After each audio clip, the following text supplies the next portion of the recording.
সাংগঠনিক জেলা পরিবারের পক্ষ থেকে শুভ বিকাল অভিনন্দন জানাচ্ছি এবং আমি বিরোধী দলনেতা আমার পক্ষ থেকেও আপনাদের অভিনন্দন জানাচ্ছি। এই সপ্তাহে আমার এটি দ্বিতীয় ভিজিট। গত সোমবার বানারহাটে তিরঙ্গা যাত্রাতে আমি এবং দুজন এমপি জলপাইগুড়ি আলিপুরদুয়ার সহ আমরা সবাই উপবিষ্ট ছিলাম। আমার কলিগ এমএলএরা ছিলেন। তো আপনারা দেখেছেন কিভাবে মানুষজন সেখানে যুক্ত হয়েছেন। একইভাবে সেদিন শিক্ষক, ভাওয়াইয়া শিল্পী, সিপিআইএমের বড় নেতা ঈশ্বর রায়, তিনিও মোদিজির হাত শক্তিশালী করার জন্য ধূপগুড়ি উপনির্বাচনে যিনি দাঁড়িয়েছিলেন এবং অনেক ভোট পেয়েছিলেন, তিনিও সেদিন আমাদের দলে জেলা সভাপতি শ্যামল রায় জলপাইগুড়ির হাত দিয়ে আমাদের উপস্থিতিতে যোগদান করেছেন। আজকে আমরা সবাই এসেছি, আমি কলকাতা থেকে, রাজুজিও দিল্লি থেকে সকালে পৌঁছেছেন। আমরা সকলে এসেছি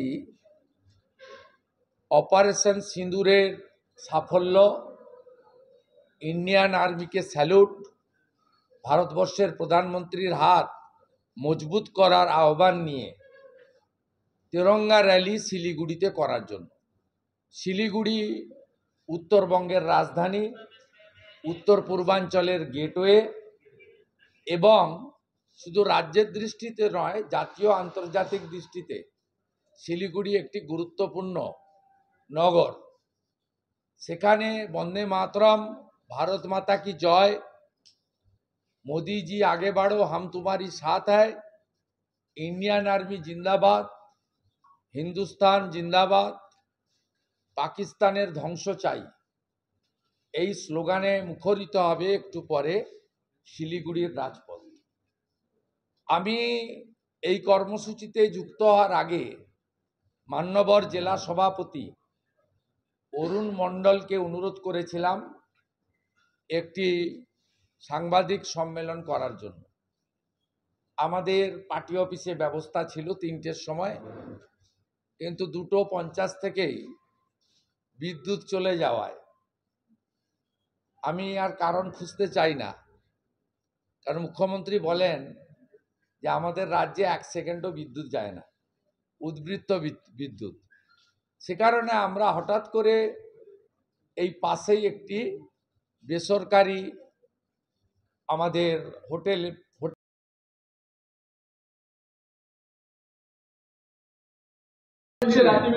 কি নিয়ে এই যে পুলিশের ডেলি টাকা তুলছে, উনি কালকে বলেছেন তো যুক্ত। আরে ভাইপোর পিয়ের কাছে টাকা তুলে দেয় আপনার ওই জলপাইগুড়ির সভানেত্রী, ভাইপোর লোকরা টাকা তোলে, আর ভাইপোর টাকা তো আপনার কাছেও যায়। পিসিআর ভাইপো তো আলাদা নয়, ওই জন্য ইউসুফ পাঠানকে ঘাড় ধাক্কা মেরে নিজের ভাইপোকে পাঠিয়েছেন বিদেশে। যে তথ্য দিয়ে দিলাম, আপনি চোখ উত্তরবঙ্গ পৃথক রাজ্য হওয়া সবসময় যে কথাটা উঠে আসে, উত্তরবঙ্গ আলাদা রাজ্য, আলাদা রাজ্যের প্রয়োজন, এটা কি মনে করছেন? এটা অপ্রাসঙ্গিক কাল্পনিক প্রশ্নের উত্তর দেব। এটা আপনার প্রশ্নটা প্ল্যান্টেড। কেউ পাঠালেন আপনাকে হোয়াটসঅ্যাপ মেসেজ করে, কোনো সুবিধা হবে না। 54টাই বিজেপি জিতবে। গতবারে 31 ছিল, এবারে 54টাই জিতবে। উত্তরবঙ্গে মমতা নেই। লোক বলে এখানে এলে নেপালিরা বলে ঘুমনে আনছু, আর কালকে চা বাগানে নেমেছিলেন বাগডোগরার কাছে, তু খিচ মেরি ফটো। খালি হাতে ফিরবো কেন? পুলিশকে বলেছে ব্যবস্থা করো, ক্যাডবেরি চলে এলো গাড়িতে, হঠাৎই নেমে পড়লেন। আপনারাও বলিহারি, হঠাৎই নেমে পড়লেন বাংলার রানীমা, হঠাৎই 200 ক্যাডবেরি প্যাকেট চলে এলো, সব সাজানো গুছানো, তু খিচ মেরি ফটো। এটা করতে পারেন? উনি বাংলাদেশকে কিছু বলেছেন যে বাংলাদেশ থেকে জঙ্গিবাদ এবং ভারত বিরোধী কাজ হচ্ছে, ওপেনলি বলছে চিকেন নেক নিয়ে নেব। তিনি কাকে অ্যাটাক করেছেন? আসামকে আর বিহারকে। এই মুখ্যমন্ত্রী নিজেকে প্রধানমন্ত্রী ভাবছেন। এটা ভারতবর্ষ। আসামের লোককে উত্তরবঙ্গে ঢুকতে গেলে ভিসা পাসপোর্ট লাগে না, বিহারের লোককে ঢুকতে গেলে লাগে না। কিষানগঞ্জ দিয়ে না পেরোলে আপনি শিলিগুড়িতে আসবেন কি করে? আপনি কাকে অ্যাটাক করেছেন? বিহার এবং আসামকে, যেটা আমি মনে করি সংকীর্ণ বিচ্ছিন্নতাবাদ। জমিটা এমএইচে বিএসএফ কে তুলে দিন, জঙ্গি উনাকে খুঁজতে হবে না, বিএসএফ এনআইএ খুঁজে দিবে। আর উনার রাজ্যে জঙ্গিদের সেফ হোম কতবার প্রমাণ হয়েছে। এই কয়েক মাসের মধ্যে 7 শেখ ধরা পড়েছে মুর্শিদাবাদের হরিহরপাড়ায়। তিনি কে? আনসারুল বাংলা। জাভেদ মুন্সি ধরা পড়েছে ক্যানিংয়ে, কাশ্মীরের টেরারিস্ট। কে ধরেছে? আসাম এসটিএফ ধরেছে, আপনার পুলিশ ধরেনি। কাশ্মীর এসটিএফ ধরেছে, আপনার পুলিশ ধরেনি।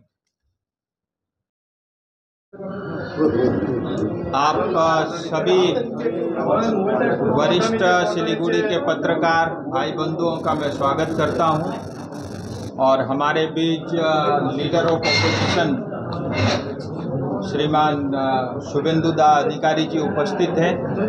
मैं भारतीय जनता पार्टी के सभी कार्यकर्ताओं की ओर से उनका स्वागत कर। জেনারেল সেক্রেটারি, দার্জিলিংয়ের এমপি কলিগ রাজু বিস্তাকে ধন্যবাদ জানাবো। একদিক থেকে নান্টু পাল, আমার কলিগ এমএলএ দুর্গা মুর্মুজি, আমার কলিগ এমএলএ শিক্ষক আনন্দময় বর্মন, শিখাদি আমাদের দিদি এবং শঙ্কর ঘোষ সহ সম্মানিত নেতৃবৃন্দ। আমি অনেক জেলার নেতারা আছেন, আর কারোর নাম বলছি না, সকলকে ধন্যবাদ।